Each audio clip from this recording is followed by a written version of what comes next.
The X Zone Radio Show with Rob McConnell is largely an opinion talk show. All opinions, comments, or statements of fact expressed by Rob McConnell's guests are strictly their own and are not to be construed as those of the X Zone Radio Show or endorsed in any manner by Rob McConnell, Relmar McConnell Media Company, the X Zone Broadcast Network, its affiliated networks, stations, employees, or advertisers.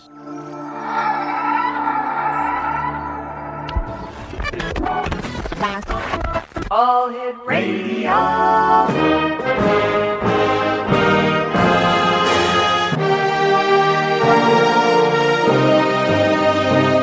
Welcome to the X Zone, a place where fact is fiction and fiction is reality. Now, here's your host, Rob McConnell.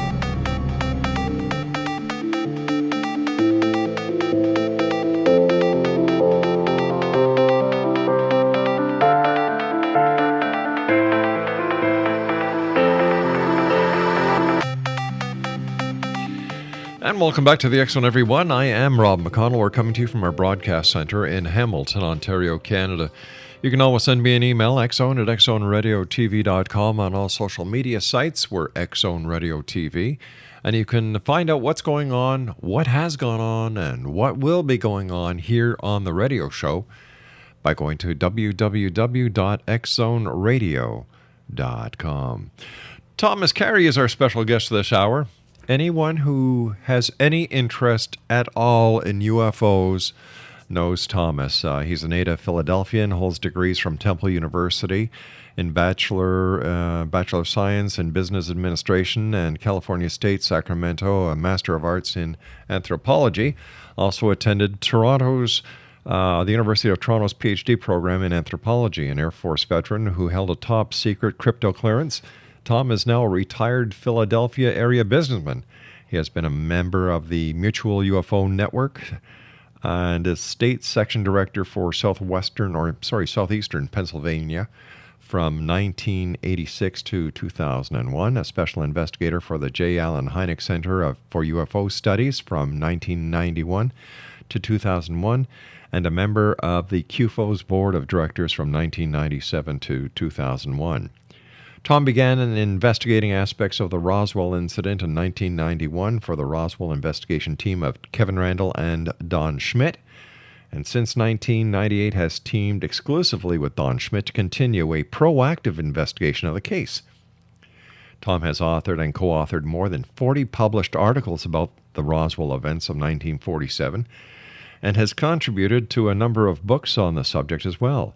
Now, he's appeared as a guest on many radio and TV shows throughout the country, including Art Bell's Coast to Coast with Art Bell and George Noory, Fox and Friends, Comcast Network Friends, and Larry King Live, and has contributed to a number of Roswell-related documentaries on screen and behind the scenes. Tom was a consultant and interviewee on the highly acclaimed and rated 2002 two-hour Sci-Fi Channel documentary, The Roswell Crash: Startling New Evidence. And I could go on and on and on, but I'd rather bring Tom on the show right now to talk to him about what he has been doing since he last joined us here in the X Zone. And Tom, welcome back. Great having you with us. Nice to be, nice to be with you, Rob. So tell me, what have you been doing since you and I last chatted a couple of years ago? I think a couple of years ago we were talking about our latest book at the time was Witness to Roswell, second edition. Mm-hmm.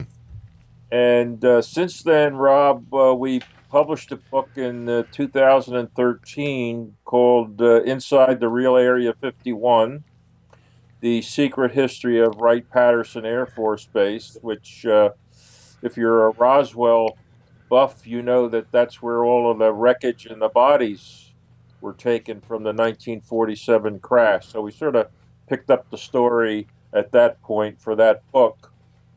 And this year, about 2 months ago, we published it, came out our latest book called The Children of Roswell, the 7-decade legacy of fear, intimidation, and cover-ups. So we've been quite busy. Sure have. Researching the book, and as you know, from writing books. When you write a book, there's a lot involved besides just the writing. And so right now, I'm sort of in the lead of finishing the book and my income tax for 2015. It is that time of year, isn't it? Yes. Tom, you and I have to take a commercial break. Please stand by. Once again, thank you very much for joining us. Always a great pleasure talking to you. Exo Nation, Thomas Carey is our special guest, and we'll continue with Tom on the other side of this break as we continue here in the Exo from our broadcast center in Hamilton, Ontario, Canada. The X-Zone is a place where people dare to believe and dare to be heard. It's a place where fact is fiction and fiction is reality. And we come to you Monday through Friday on the Mutual Broadcast Network, the X-Zone Broadcast Network, Talkstar Radio Network, and across Europe and other parts of the world on the Digital Satellite Network. I am Rob McConnell. We'll be back on the other side of this break. Don't go away.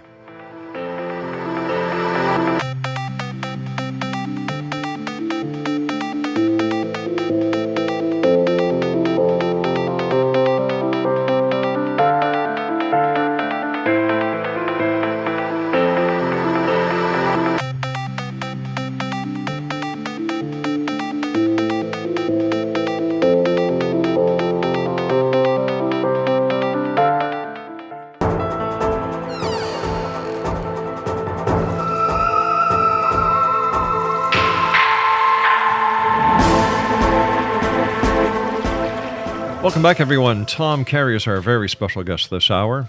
We were talking earlier to Tom about what he was doing since he last was here in the X-Zone, and he's got a couple of new books. The Children of Roswell, a 7-decade legacy of fear, intimidation, and cover-up is out this year. And then in 2013, Inside the Real Area 51, The Secret History of Wright-Patterson. Now, if you'd like more information on Tom, his website is roswellinvestigator.com. Tom, are we any closer to getting to the bottom of the disclosure when it comes to what really happened at Roswell?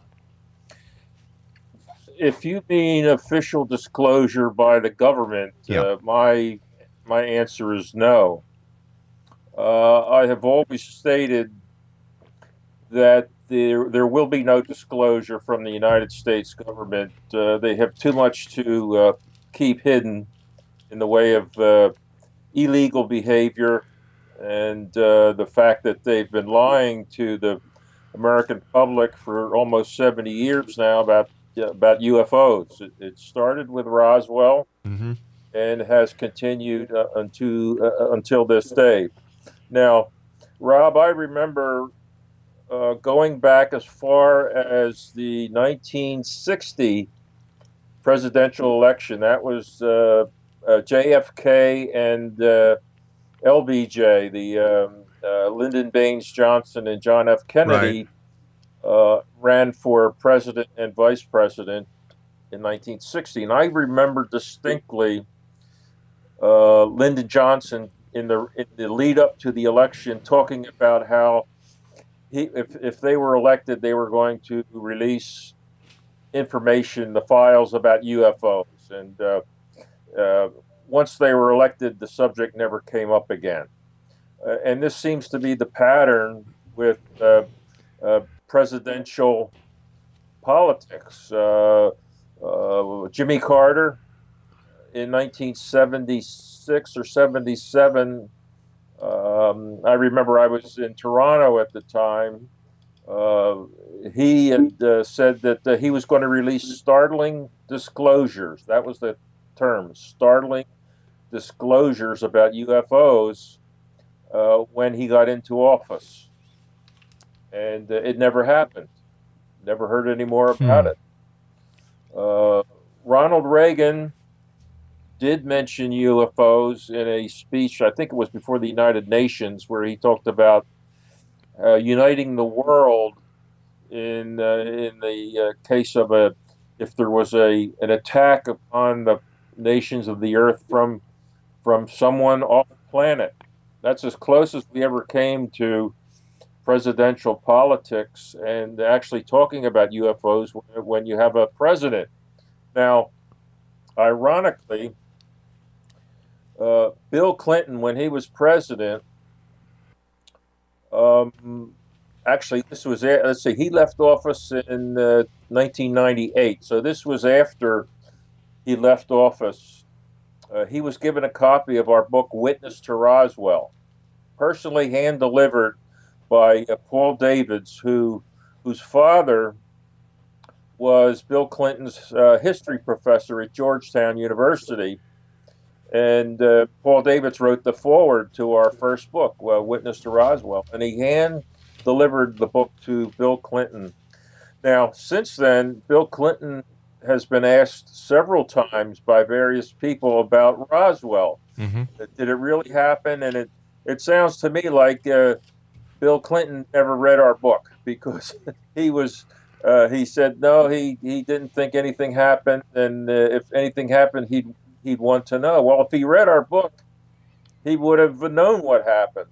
Well, ironically, Hillary Clinton this year, running for president, has mentioned several times on the air, on videotaped interviews, that she's interested in UFOs, that if elected, she will look into the UFO files, Right, and see if there's anything to it. She says there may be something to it, and we may have already been visited. And that's the term that struck with me, because it means to me that she read our book.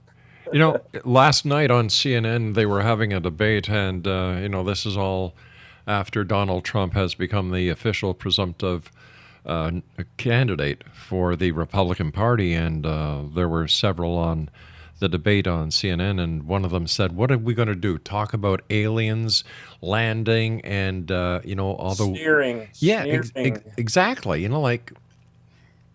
Why is it taken so lightly? It's a taboo subject. It's still a taboo subject in the mainstream media. I'm not talking about cable TV, where there's plenty of information about it, but it's a taboo subject, Rob, from the 1950s, when you had the contactees come forward with their cockamamie stories about being driven around the solar system by our space brothers. I must admit that over the years doing this show, I've had the occasion to meet many people, Tom. A few of them I met while they were wearing tin foil on their head. And then I meet and talk to people like Travis Walton. And then you talk to the investigators like yourself, Kevin Randall. Then you talk to the UFO hunters who, like the ghost hunters, want to do it for the fame and the glory. How little they know about that. And there are times when it seems like it's nothing more than a lot of bunk.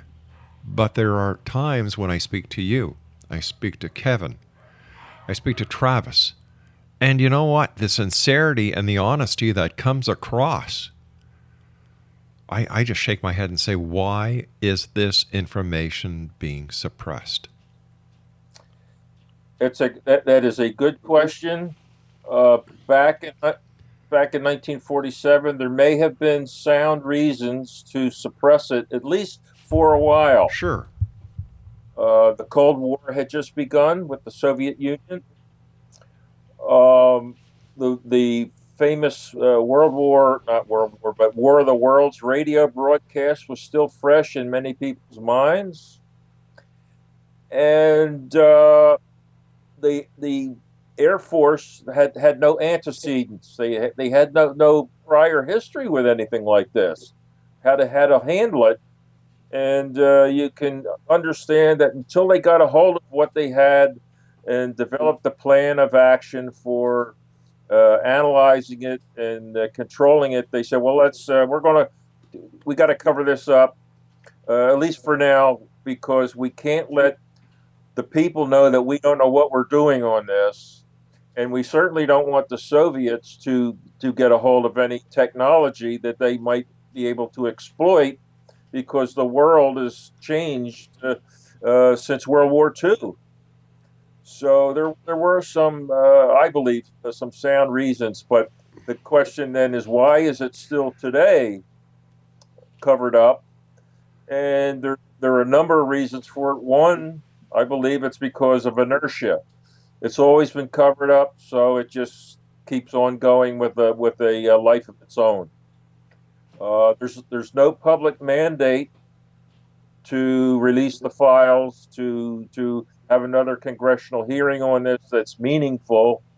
They had one back in 1968 that lasted all of one day.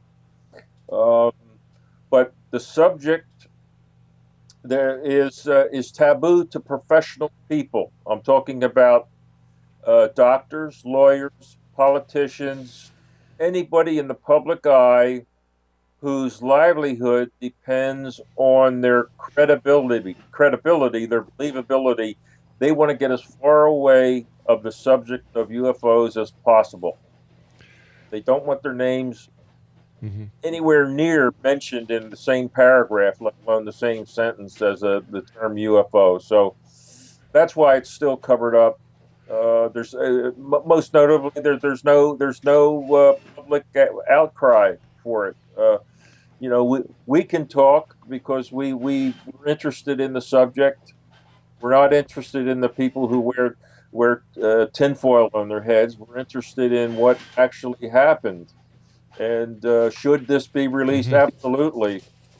And I'm sure you feel the same way. We're conditioned today that most people, even skeptics, will agree that there is, statistically at least, other life in the universe, other intelligent life in the universe. Right. There's so many other galaxies and planets and what have you. There has to be other life out there. The big divide comes when you start suggesting, as Hillary did, that other intelligent life out there may have visited us. And I certainly believe that they have, at least in 1947 when one of their 1947 models crashed. So, and there's been a lot, as you know, ever since. Sure. So the subject has not gone away. And, but would there be a collapse of our financial institutions, our religious institutions? Would people panic in the streets like they did in 1938 for the War of the Worlds radio broadcast? I highly doubt it. I agree. And I think actually knowledge that there is other life out there, some sort of proof, would be welcomed. That's my own opinion. And I agree with it, and I know a number of other people that share your opinion, Tom. Do you think that, let me ask you this, why isn't Hillary being held with her heels to the fire or the coals after the statement she made about UFOs? How come nobody just nailed her on that and said, what do you mean? I'll tell you why. And I believe it's a political reason. If Donald Trump had said it, or any Republican had said it, they would be held to the fire. Hillary Clinton is the mainstream media. The mainstream media is supporting her, so they want to do everything they can not to embarrass her. So they just let that pass. She said it. I was very interested in it. She sounded sincere that she was. It's clear she's interested in UFOs, the subject of UFOs, going back to the mid-90s. All right, Tom, I've got to cut you off here, my friend. I've got to take my news break at the bottom of the hour. XO Nation. Tom Carey's our special guest. Visit him online, www.roswellinvestigator.com. We'll both be back on the other side of this break. Don't go away.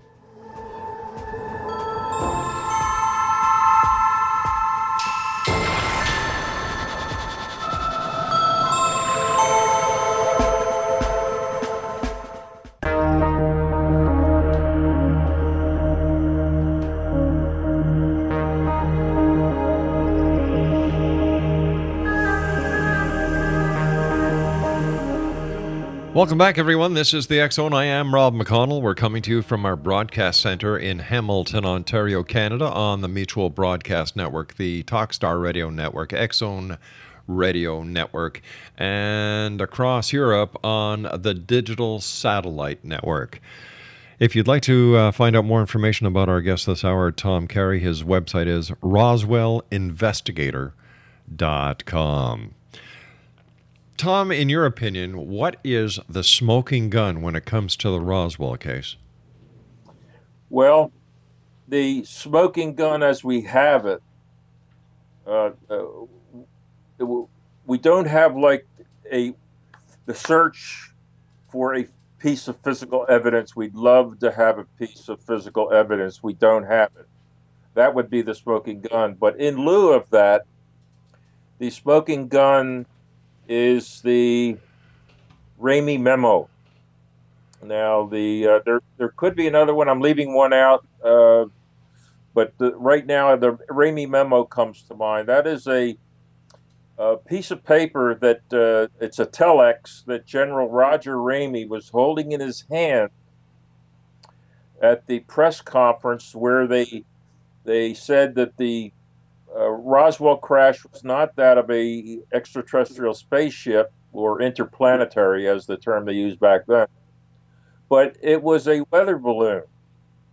And at that press conference in his office, there were 7 pictures taken by photographer, 6 by J. Bond Johnson and 1 by someone else whose name escapes me.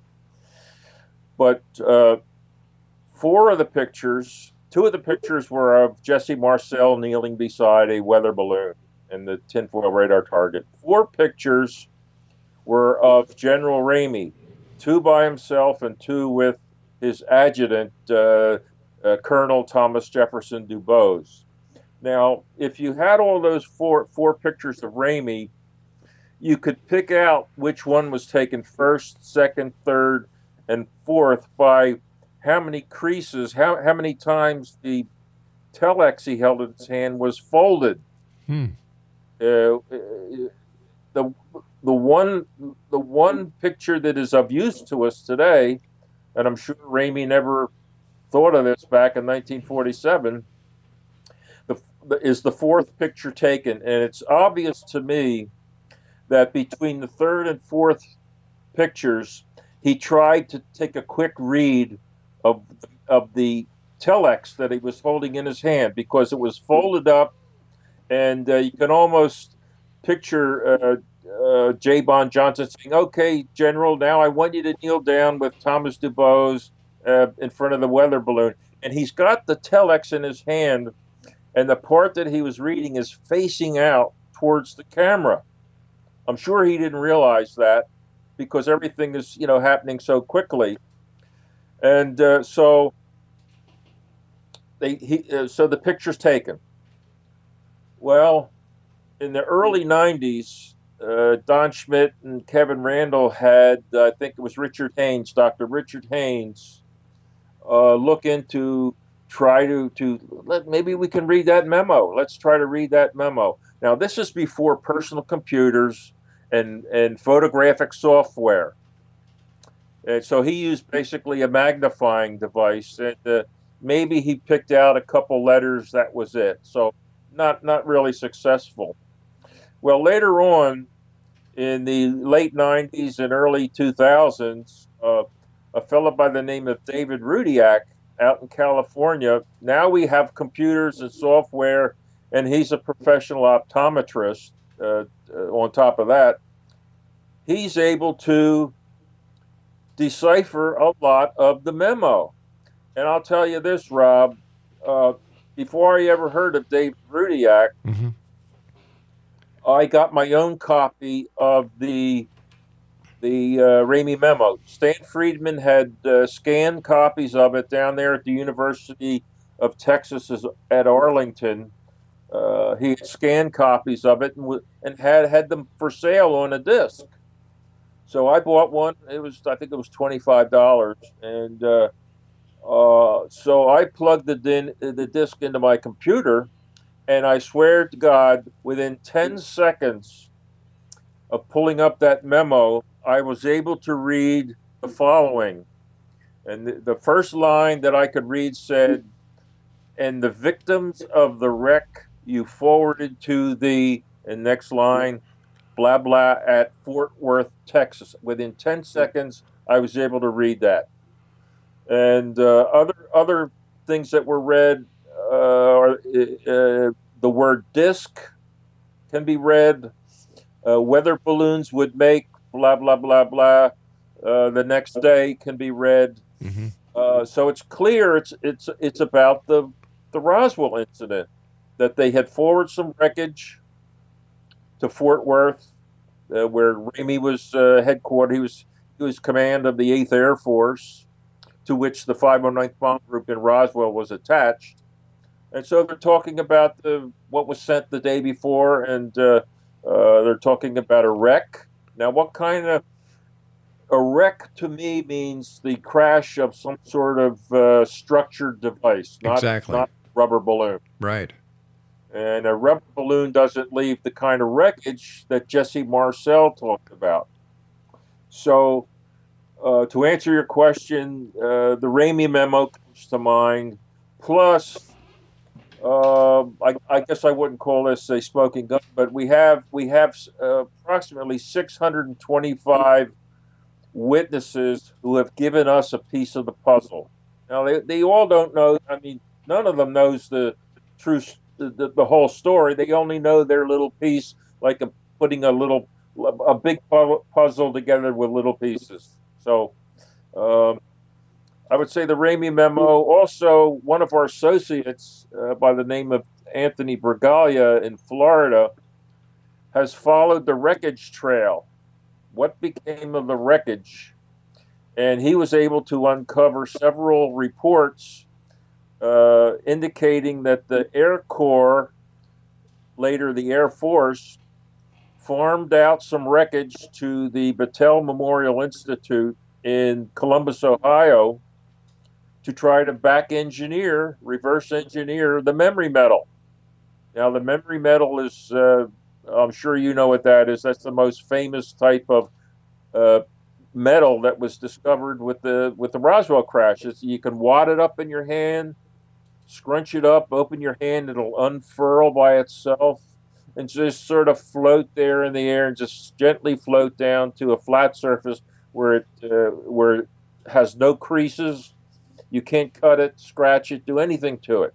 And so he traced that to Battelle Memorial Institute, and later on, after they were able to back engineer it to some degree, it was announced to the public that the military had created a new alloy called nitinol.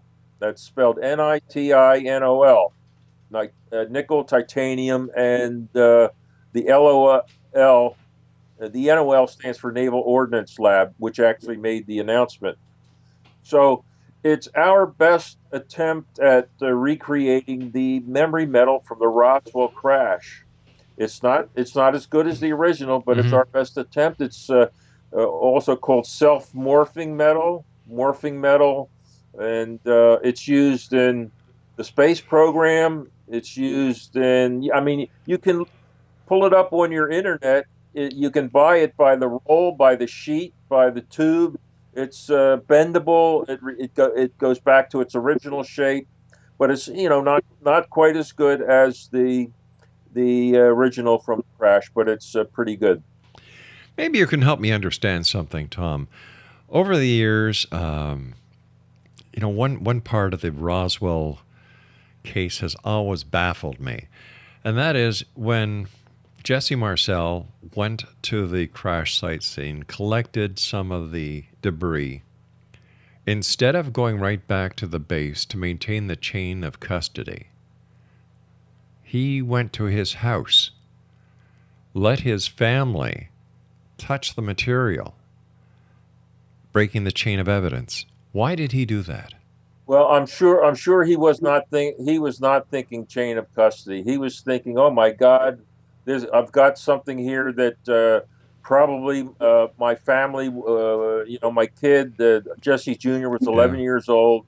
I want to show them this in the world because they'll never be able to see it again. But what does that tell us about his sense of duty when he broke with proper decorum. Like I said, Rob, I don't think he was thinking at that time. It's like 2 a.m. in the morning. He's driving back Right. from the deep in the desert. He's got a 42 Buick full of wreckage of strange material that Jesse Jr. told us that his father, right from the get-go, believed it was from a flying saucer. He believed that right away, and he wanted to show his family. Now, I would tell you this, Rob, that if that was the only material that was found, certainly the chain of custody was broken. But there was a whole sheep pasture full of it.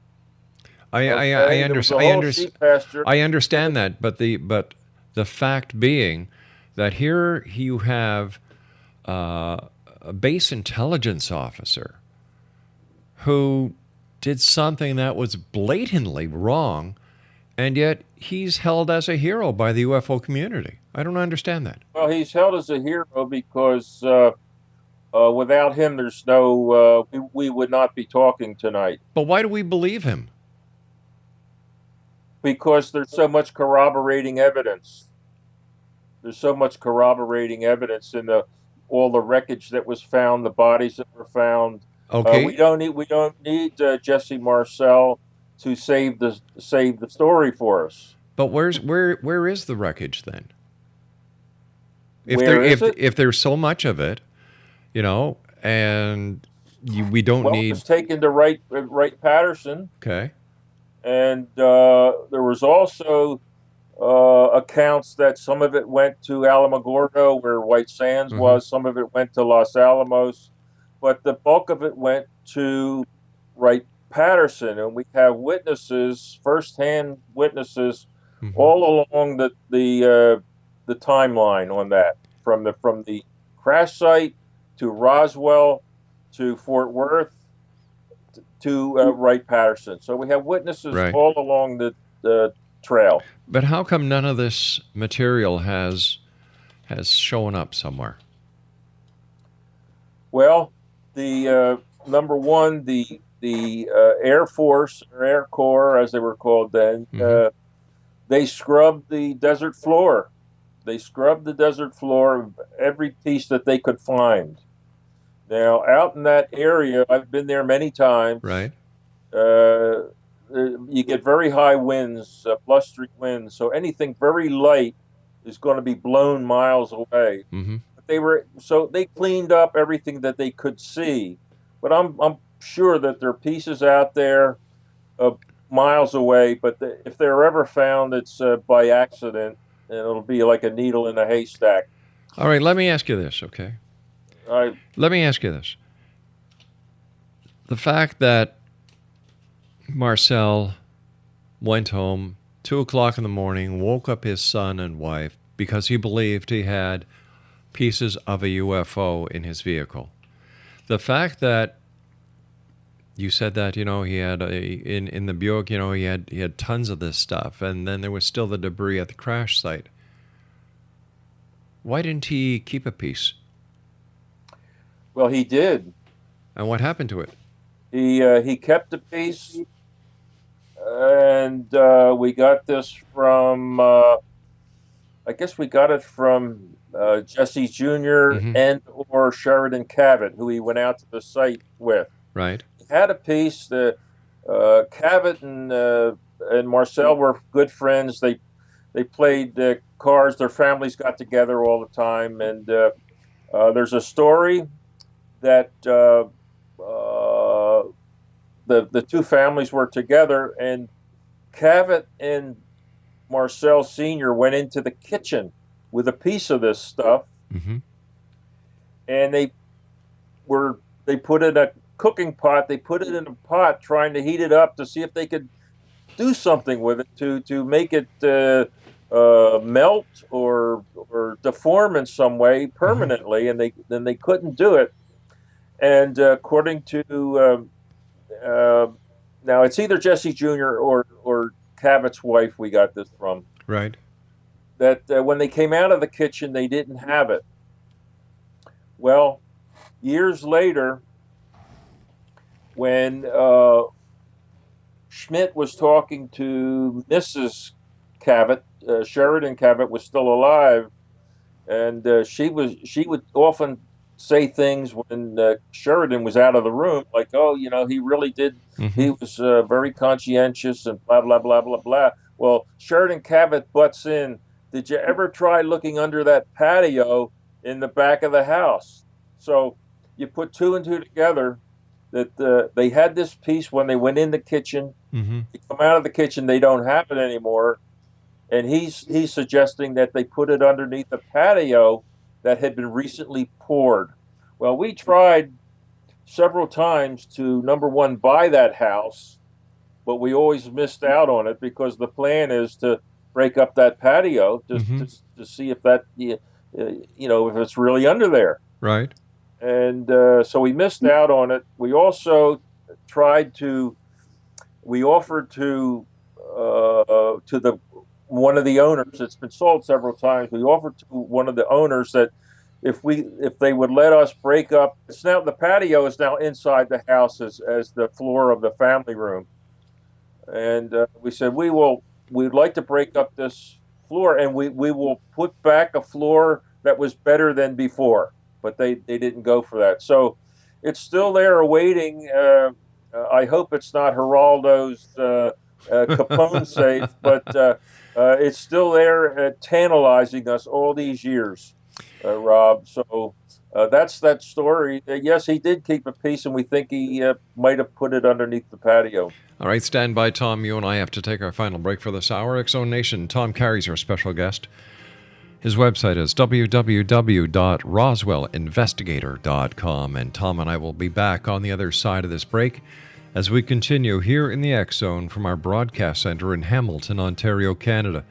Don't forget, X-Zone Nation, starting Monday, May the 16th, the X-Zone, instead of being on from 8 p.m. until midnight, we're going to be on from 6 p.m. until 10 p.m. I am Rob McConnell. This is the X-Zone. We're coming to you from Hamilton, Ontario, Canada. Don't go away.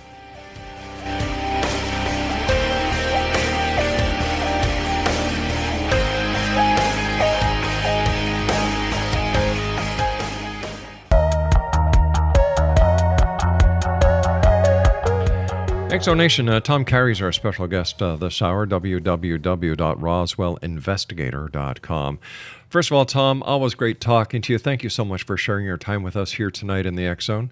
My pleasure, Rob. Always my pleasure. But I do have one. You and I were talking during the commercial break about that piece of tin foil or that piece of evidence that may be in that now family room. And you have tried successfully with others to purchase the house. Even offer to break up the floor and put in a better floor. Is it possible that one of the families or that bought the house did so under the guise of civilians when it might have actually been members of the Air Force who were able to go in and successfully extract that piece of evidence that you're seeking for? That's an interesting scenario, Rob. I never thought of that, but it's entirely possible. I don't think so, but it's anything is possible. Yeah. Especially the behavior that the Air Force has demonstrated in this whole Roswell saga. I would not put it past them, but I do not think that has happened. To be honest with you. Tom, we've got about 2 minutes left. What are your final words to the X-Zone Nation tonight when it comes to the Roswell crash of 1947 and ufology in general? Well, Don Schmidt and I are still on the case. As I explained to you off air, the one missing piece in this whole saga to nail it down would be a piece of physical evidence. Most notably, the so-called memory metal, because you can demonstrate that right away for somebody that we don't have anything. We have something close to it, but not as good as it as the original. So we're still looking for more witnesses. We found 3 new ones this year, and we're on the case till the last witness talks or we croak, something like that. The witness. I'm sorry. The witness. UFOs. Yeah. Uh, there are a lot of good cases out there, but they don't seem to be, like Phoenix Lights is a Hmm. good case. Travis Walton is a good case. Brownsville, Texas, Stevensville, Yeah. Texas, a few years ago was a good case. But you think, oh my goodness, there's the case there, and nothing happens. Nothing happens. Now we have Hillary Clinton talking about opening the UFO files. Maybe there's a possibility there. I don't know, but there doesn't. You and I are interested in UFOs. We think there's really something to it, but there's no public mandate to get to the bottom of it because of all the troubles in the world. I believe the subject of UFOs is not on any politician's list. Tom, as always, great talking to you. Thank you so much for joining us. And Exonation, if you'd like to find out more about Tom, visit his website, www.roswellinvestigator.com. Tom, until the next time we meet, take care of yourself, and thanks once again for joining us. Thank you, Rob. Good night, Tom. Bye. Exonation, Tom Carey was our special guest this hour, and Tom is the Roswell investigator. He has a couple of new books out with Donald Schmidt, The Children of Roswell, a 7-decade legacy of fear, intimidation, and cover-up, and Inside the Real Area 51, The Secret of Wright-Patterson Air Force Base. We'll be back on the other side of this break as we continue here in the X Zone from our broadcast center in Hamilton, Ontario, Canada. And this is truly a place where people dare to believe and dare to be heard. It's a place where fact is fiction and fiction is reality. And we're with you Monday through Friday, right here on the Mutual Broadcast Network, Talkstar Radio Network, X Zone Broadcast Network, and around the world on the Digital Broadcast Network and Digital Satellite Network. My name is Rob McConnell. Don't go away.